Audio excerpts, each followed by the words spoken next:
What's going on, YouTube? Welcome back to the Highway Cowboy channel. It's always appreciated when I get my fellow truckers on here joining me on my crazy rants. But making a subject today that in hindsight is probably kind of late, since it's already January 2023 and half of the trucking community's already had their taste of snow this winter. But this subject is proper winterization and proper winterization and preparation for the winter season with your truck. Now, without mentioning the obvious here, it's using fuel additives to make sure your fuel doesn't gel up, especially in the colder areas, when you're in the Midwest, things like that, going to Michigan or places like that where it's basically in the negatives all the time. That's also one thing, but also another thing that's often overlooked is changing your air dryer cartridge. Now, what I do is I change my cartridge every 3 months, every season, just to ensure that there's no moisture being collected in there, especially if you're like me. I live in Florida, so during the summertime, you get a lot of humidity, a lot of moisture in the air, and it does cake up that air cartridge. So it's a good idea to change that cartridge every 3 months, due to the fact that not only when it comes to the winter time, you're not freezing up your airlines, you're also protecting the longevity of your air compressor. Now, if you know anything about mechanics, water and mechanical objects don't work together. So yeah, you want to protect that very, very expensive investment that's under the hood called the compressor. But another thing that often is also overlooked and not a lot talked about is maintenance on your bunk heater. Now, I'm going to take you along with me because I'm about to go do some maintenance on that that bunk heater, and I'll show you how I do it. Now, remember, just like any other mechanical objects, this also requires some routine maintenance, changing out some filters, changing out some screens and things like that. So let me show you guys how I do it, and maybe you guys can learn something from this as well. All right, the first thing we got to start off with is the obvious disassembly. So as you can see, we've got a few bolts. Take off the exhaust. Let's start off there if I can get my socket there. Oops. Nope. So it looks like we're going to have to use a wrench on that one. All right, so we're going to start off with our trusty old wrench. Have tools, guys, with you. Have tools. So this is going to be a 10 millimeter just to get the exhaust pipe off and get that guy loose. Just enough. You don't have to overdo it, so you don't have to lose all the pieces later after the fact. Remember, this gets brittle over time, so try to be gentle with it as well. It's a very thin piece of aluminum, so don't go to town with it. That's just my 2 cents on that. All right, now that you got that exhaust pipe loose, it gives you a little bit more room to get to these 1, 2, 3, 4 bolts, which coincidentally are also 10 millimeter. So start cranking away at those.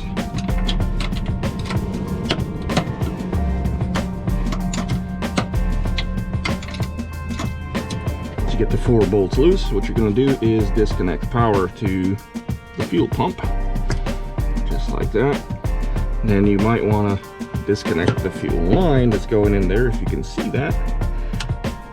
Just give it a good squeeze. It might get kind of messy, but that's trucking for you. Trucking is messy. All right, now once you got all that disconnected, you might want to cut this zip tie off real quick. All right, and then all you do is go inside the cab and pull your heater out. All right, ladies and gentlemen, once we got the unit out, as you can see, this is the Eberspatcher or Espar D2 heater. Pretty much the same procedure in every truck that has this one. So first off, gotta pop this guy off, and we gotta wiggle this loose. Top cover will come right off with the 2 tabs on the side. Set that aside. First off, what we're going to do is take this control unit out. Use remind me what it is, a T20 bit. Get this 1 bolt out, don't lose it. And remember, guys, everything here is delicate. You don't want to do German tight on anything. Don't tug on anything. It is pretty delicate, so err on the side of caution with everything. So once you get that bolt out, you need to pinch this, and this whole unit will slide out just like that. Nice and easy, everybody. Okay, Okay, and the reason you're doing that is to disconnect this right here, which, as you notice, it is right there, and it's slotted, so don't have to worry about it going in the wrong way or things like that. So you can't get it wrong. It's stupid proof. Now, what you're gonna do is hold this, and you're gonna have to work this boot out just like so.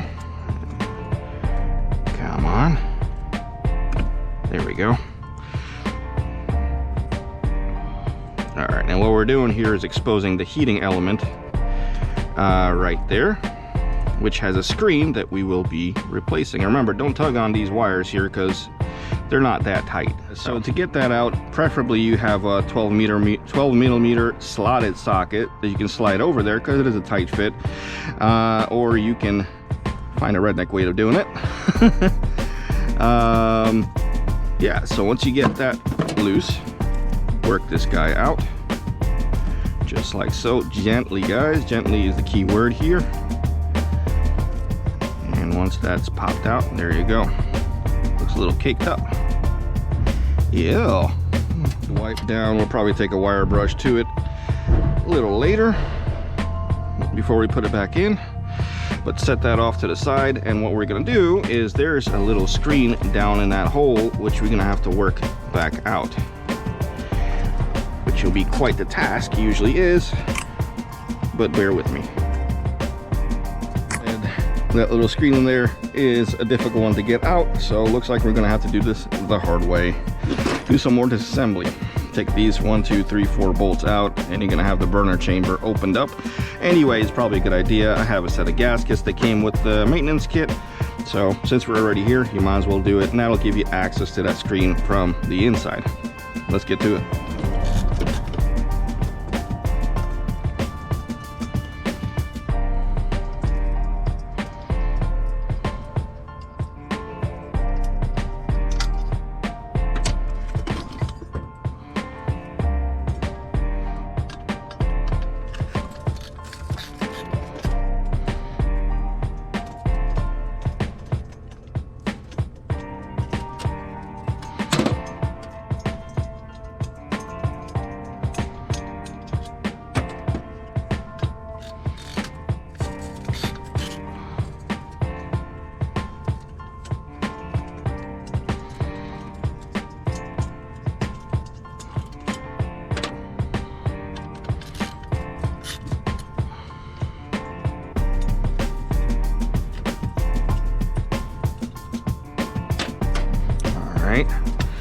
Once we get that loose, again, keyword gentle, put that aside like that.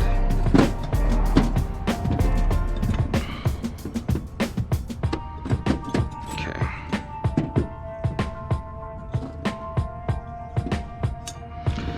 Now I get this loose too.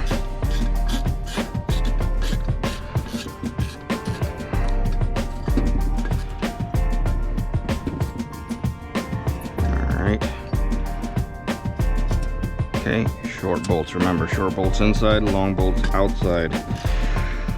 Last thing you need to start losing your bolts.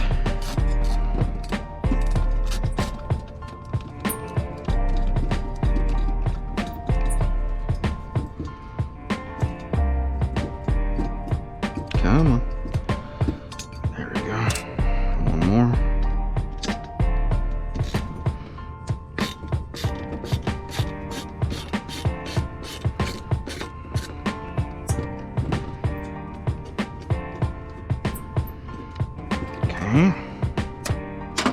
Pull this guy out.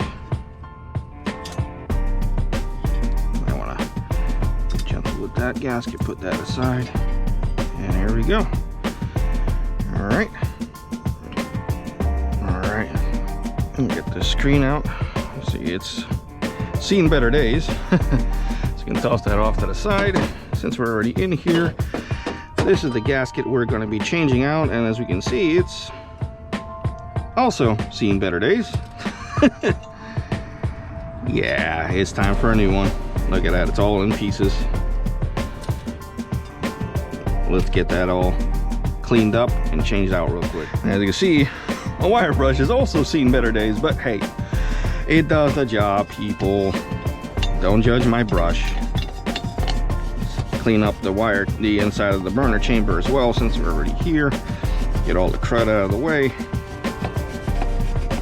Okay.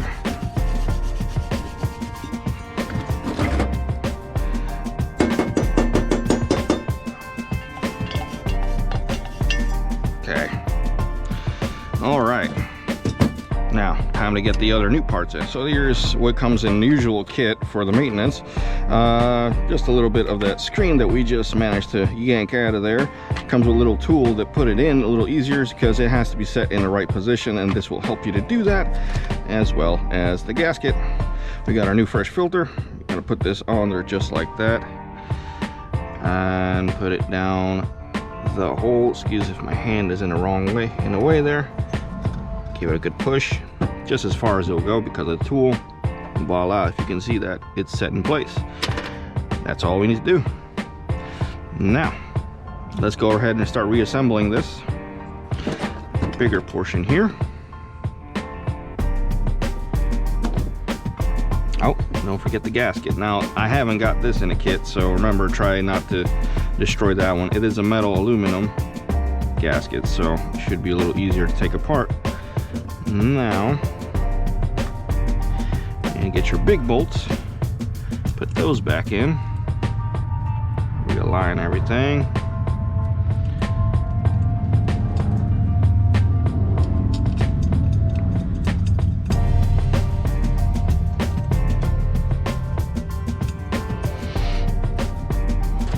Okay. Last but not least, bugger down.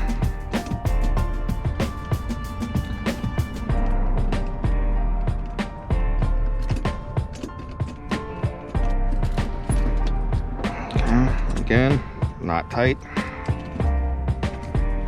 Just give it a good pinch. That's about it. Don't need to go crazy.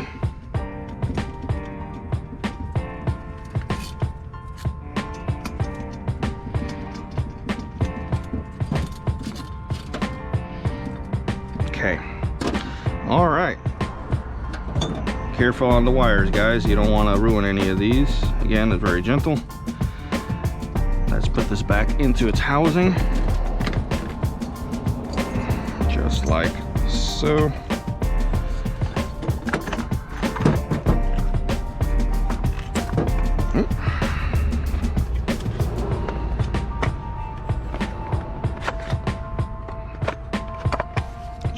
So make sure the wheel is spinning just fine.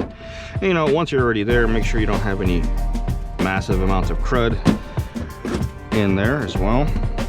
What we can do is put the end cap on, just like so. Okay. All right. Now, since we're already here, we've got the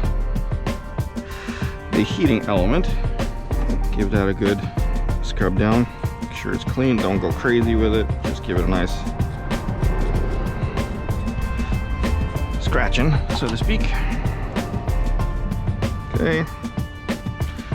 Looks clean to me. Get the threads just a little bit. All right.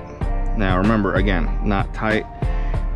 You can use the wires gently to turn it into place. If it'll cooperate with me. Nope, don't want to cross thread this.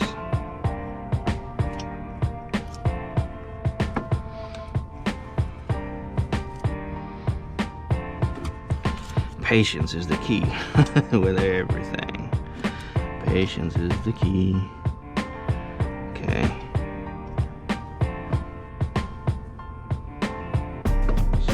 When you get that rubber boot on there, scooch it over. Don't pull on wires, guys, remember. And you're gonna slowly start reassembling everything. Start by putting this guy back in. Remember, it's keyed, so you can't make a mistake. And remember, which way is that keyed?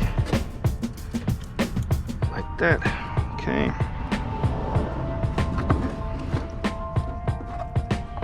Just like that. Oh. Get back in there. Okay.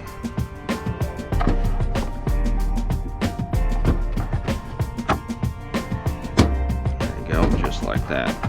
Put the main wire back into the housing. Hold on, scooch over in there. Okay. Just like so. Okay. Now I'll get your little bolt, your T20 back in there. Okay, where's that bit?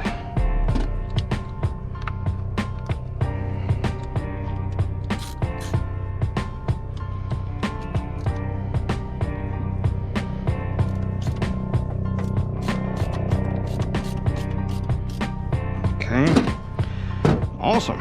So this unit is practically done. We just slap on a cover to it and call it a day.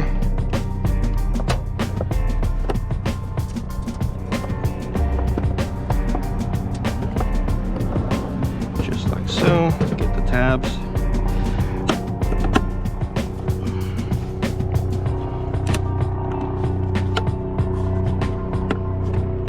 Come on. Really? You're gonna fight me now for this?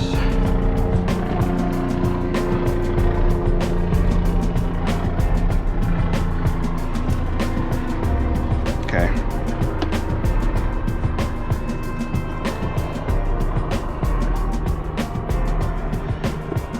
There we go.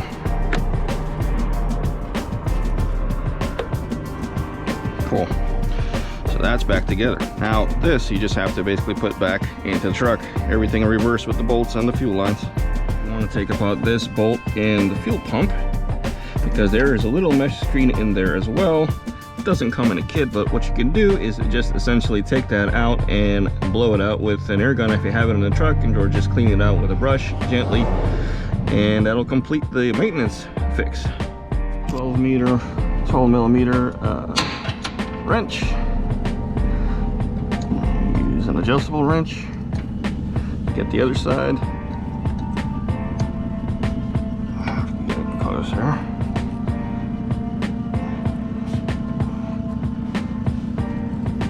Come on.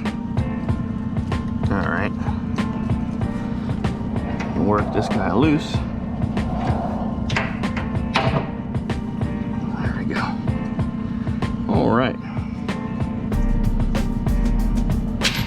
Oop, don't lose that. You got a little screen right there you gotta pull out, if you can see that right there.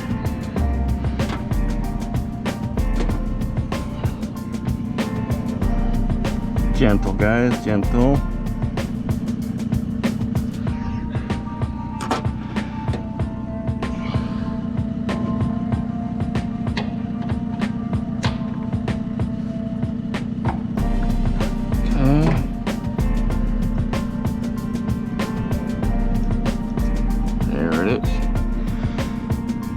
There's a little tiny mesh. Get some air to clean it out.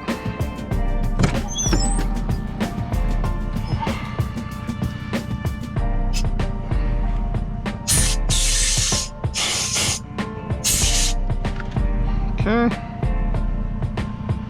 Now the kit comes with this other plastic piece, as you can see here. Honestly, do you really need to change it? I highly doubt it. Just make sure this is cleaned out nice and clean and throw it back in. Simple as that. Okay. Boom, just like that. And put this guy back in, make sure there's nothing in there. Clean as a whistle. And tighten it back up. Oops. All right, now we got that done. Hopefully this helps somebody out. I guess this is counts as another one into the maintenance series of things of how to, I guess. Normally I do this every year or before winter. This year I'm sort of kind of late to it because it's January already, but better late than never, right? And it's one of those things that you just got to keep up with every year. Don't forget to like, comment, and subscribe, guys. Thanks again for tuning in. Any questions, comment down below. Let me know what you guys think. I'll catch you guys on the next one.